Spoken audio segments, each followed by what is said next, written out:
Hi guys, I'm just popping in. This time I'm gonna do the video about tune that I like to play, and it's called Isfahan, and it's written by what I believe Billy Strayhorn, even though obviously it was performed with Duke Ellington orchestra.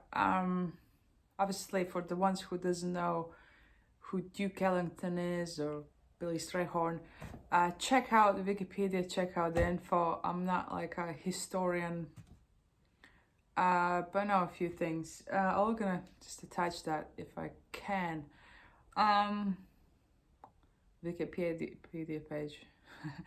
Okay, so the tune is called Isfahan, and it's kind of like, I'd say, on a tricky side of tunes, but in the same time it's still not like Countdown or Giant Steps, because it's slow, but it has really beautiful moving harmony, and it's just a beautiful tune. And what you do when you learn a tune, first obviously you first listen to the record.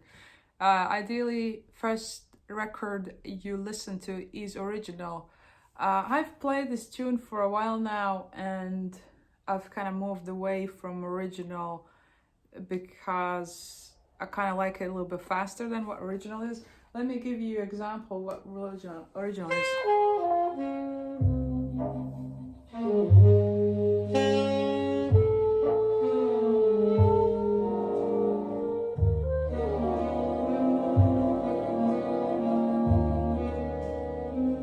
Right, so it's really slow. Then we have like Joe Henderson version.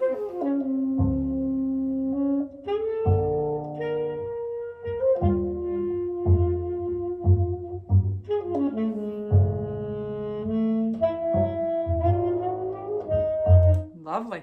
So that's a little bit faster, and we have like such a spacious kind of spacious sound with double bass only, no harmony. And here we go, also Jasmine Ruller.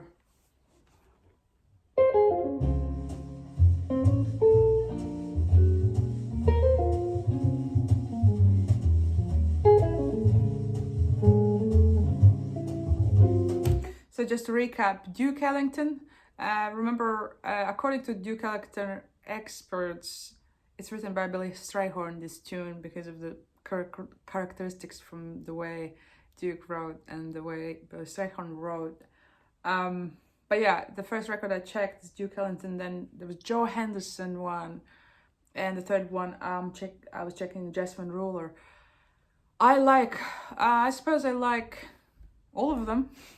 But as a guitarist, I do like Jasmine Ruller, and it's nice to see also European guitarist, because it's nice to check that too, because, okay, yeah, of course it comes from New York, and of course that's where, that's where it comes from. That's where most great jazz musicians seem to come from. But there are a few that are coming from Europe, and that's is just nice to see.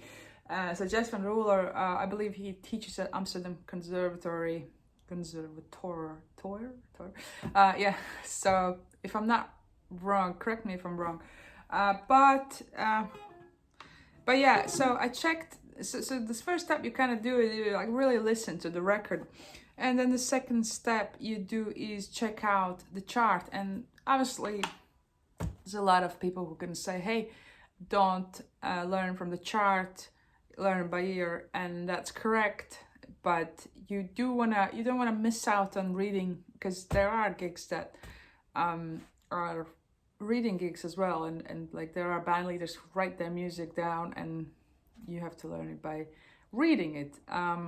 Or if you want to play in a big band, I happen to have some experience when I was much younger, about, I don't know, 20 years ago or 18 years ago. I am a little bit older than I look. Note. And yeah, it was like just really good school in reading, and I think reading is important as well as ears.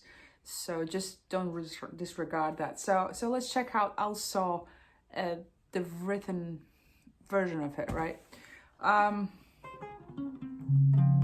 So once you have it, open the visual, listen to a lot. I was just gonna show you step by step approximately what the melody is and how I approach that. So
the first line is basically a D flat major 7 arpeggio,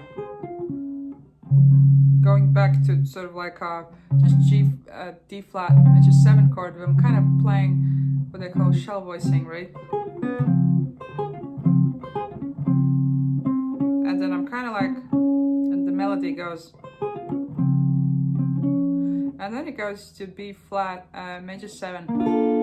I sort of like play it without the 5, and then I go to sort of what it is like sharp 5. So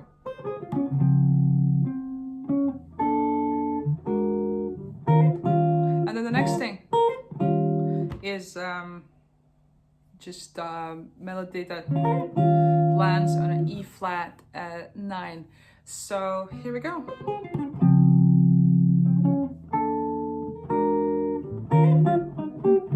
What I do sometimes, and this is something I do that's not from the record, I kind of like switch around. It's a really simple little thing. It's just kind of like I land in the 9, and then I kind of like 7, 9, 7 again, right? Just a little filler, I'd say. You don't have to do that. You can also do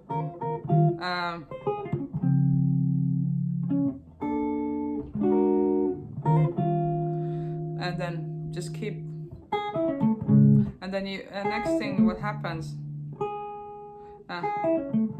is E major 7 arpeggio.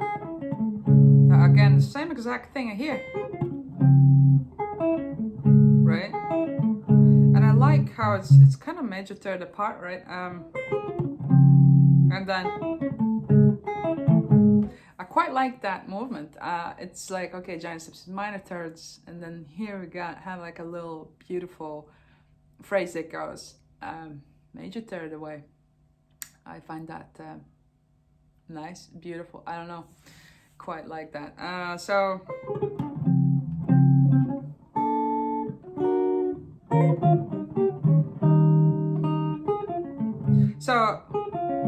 I kind of like, you can, probably the easiest way would be playing just this voicing, because you know,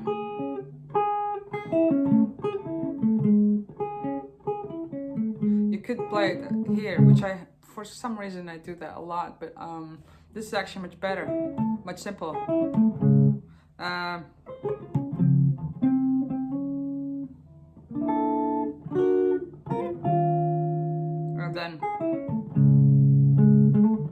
And the next chord is kind of like a 7 sharp 5 or you know, flat 13, you know, but you can also put like a E flat 9 in there, and I don't know where you can kind of move from it, right? Do both, right? So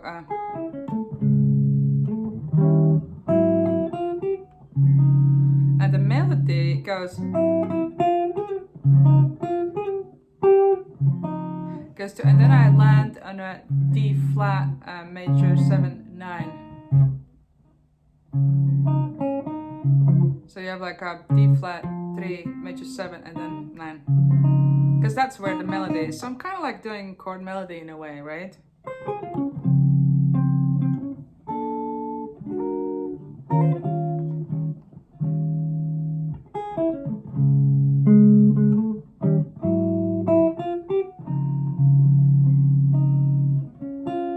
And then the melody goes, and what this chord is like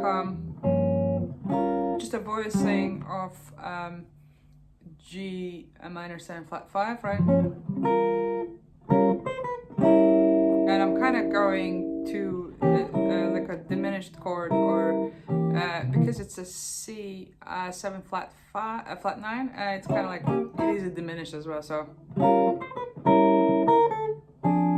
what I'm doing afterwards is going to F minor. In this case, I decided to do the 6 sound, F minor 6.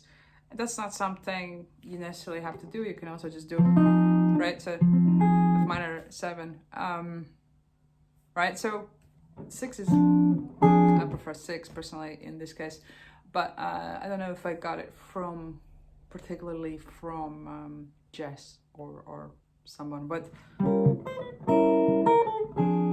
and then you repeat that same pattern. You do that exactly the same thing, just whole step up. So right,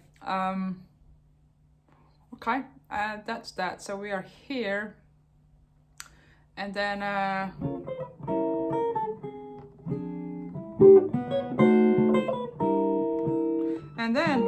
next, so most voicings are pretty simple. I'm not doing any kind of like very complicated kind of voicings or anything like very obscure, really. I'm just doing pretty much some of the first things that comes to mind. In this case, you have like a G minor 7 flat 5, right? Where the melody is, and then and this chord is C kind of 7 altered. Right, so that's the melody. I'm kind of playing, so this would be like C7, and then you have like sharp 5, and that's flat 9. If I add this note, that becomes a sharp 9, right? So you have like notes. You have C, B flat, E. That's like a G sharp if you think 5, sharp 5, and then you have flat D flat, right? As a, if you think that's flat 9, right? So, and then this one becomes sharp 9, and then melody stays here, right? And the chords move just D, E, and then D flat, D, right? Sorry, E flat D. One more time. F, E. So it's major 7 chords. F major 7, E major 7, E flat major 7, D, and then we back to right. And you kind of you start that line right before, so it's still kind of like might be still that previous chord, which is D, right? So that's the first part, and I'm not gonna keep going because this video will be maybe way too long. But there's a second part with a slightly different ending. Let me know if you want me to continue in a down in a comment section. But you can also try to do what I was just doing. So so basically, I look at the melody, and then I attach the chord where there's a space, basically where the first beat is, or where it kind of feels to put the chord on. So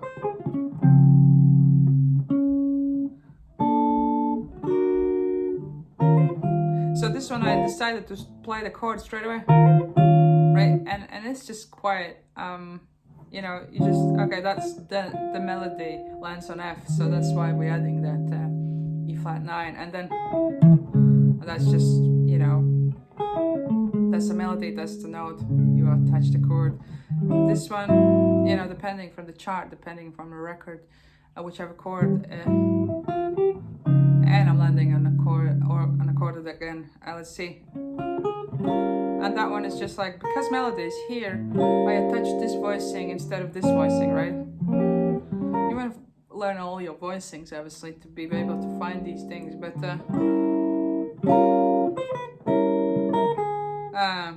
sorry.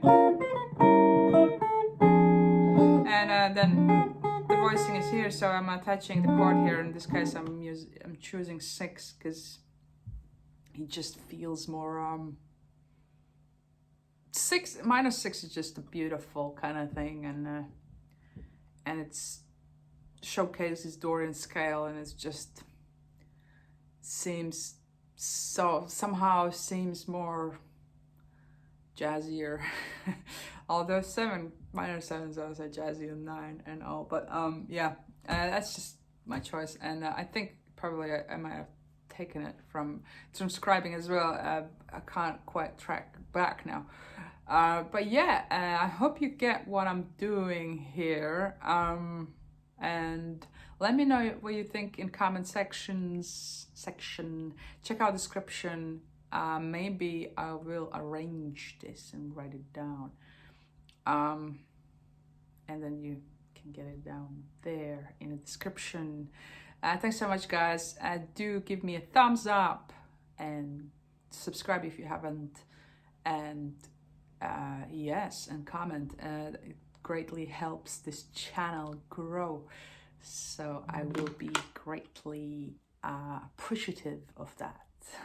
Thanks so much, guys. See you next time.